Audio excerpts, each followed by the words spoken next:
Hyderabad central university ఈ రాష్ట్రానికి ఒక తలమానికమైనటువంటి విశ్వవిద్యాలయం.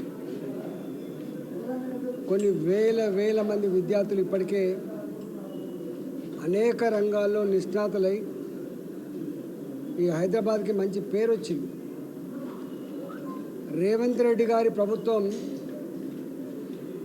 హైదరాబాద్ సెంట్రల్ విశ్వవిద్యాలయపు భూముల్ని అమ్మి అప్పులు కట్టాలన్నటువంటి నీచమైన ప్రయత్నం అయితే జరుగుతూ ఉందో, అక్కడ స్టాఫ్ కానీ అక్కడ విద్యార్థులు కానీ మీకు ఇవే దొరికినాయా?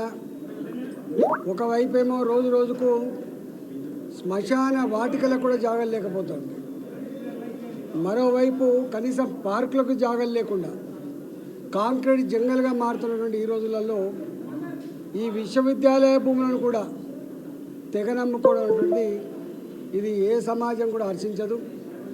మరి రేవంత్ రెడ్డి గారు ఎందుకు ఇలాంటి ఆలోచన చేస్తుండో అర్థం కావట్లేదు. కానీ 15 నెలల కాలం నుంచి చూస్తున్నాం, ప్రతి నిర్ణయం ప్రజా కంటకమైన ప్రజా వ్యతిరేకమైన ఆలోచనలు తప్ప, తిరోగమనపు చర్యలు తప్ప ఏ ఒక్కటి కూడా ప్రోగ్రెసివ్ ఆలోచన లేదు.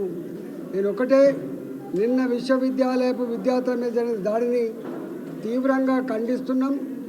ఇవాళ విద్యార్థులు కేవలం విద్యార్థులుగా ఉండరు, తప్పకుండా మేమందరం కూడా రేపు వారికి సంఘీభావం చెప్పడమే కాకుండా అవసరమైతే ప్రత్యక్ష చర్యకు పూనుకుంటామని చెప్పి ప్రభుత్వాన్ని హెచ్చరిస్తా ఉన్నా.